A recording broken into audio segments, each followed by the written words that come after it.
അല്ല കുഞ്ഞോളെ എന്തെങ്കിലും വിളിച്ചോണ്ടിരിക്കണ എന്താ പ്രശ്നം? കാര്യം എന്താ പറയാ? കാര്യപ്പ എന്താ എന്നും പറയണ കാര്യം തന്നെ. നിങ്ങളൊരു കാര്യം ചെയ്യും, ഒന്ന് നിർത്തിപ്പോഴി. എത്ര കൊല്ലായി ഇപ്പൊ അവിടെ ഇങ്ങനെ ഒറ്റക്ക് നിക്ക. ഞമ്മക്കും വേണ്ട ഒരു ജീവിതമൊക്കെ. പോരാ, നിർത്താനൊക്കെ ആഗ്രഹം ഇല്ലാണ്ടല്ലടി. എന്ത് വെച്ചാൽ ആ പാടെ ഇപ്പൊ യൂട്യൂബ് സാലറിയാണ് കിട്ടി കഴിഞ്ഞാൽ ഒക്കെ തീരാനുള്ള ടൈമുള്ളൂ.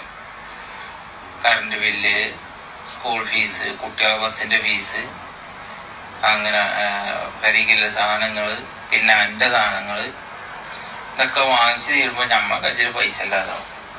പിന്നെ ഇവിടെ തന്നെ മെച്ചമായിട്ട് തോന്നാം. ഇനിയിപ്പോ നാട്ടിൽ വന്നു കണ്ടൊരു പണിയെടുക്കണം എന്ന് പറഞ്ഞാല് അതൊന്നും നടക്കൂല. അതൊക്കെ നിങ്ങള് വെറുതെ പറയണം. ഇങ്ങപ്പല്ല ആ സായിറൊക്കെ വന്നു കണ്ട് ഇപ്പോനൊക്കെ ലക്ഷങ്ങളുടെ ബിസിനസ്സാണ് ഇപ്പൊ ഇവിടെ നടത്തുന്നത്. ഓനാ നിർത്തി പോന്നല്ലേ സൗദിയില്. എന്ത് ബിസിനസ്സാണ് ചെയ്യുന്നത്? ഓനിപ്പോ ചെയ്യണ ലോട്ടറി കച്ചവടമാണേ. ലക്ഷങ്ങളുടെ ബിസിനസ്സാ.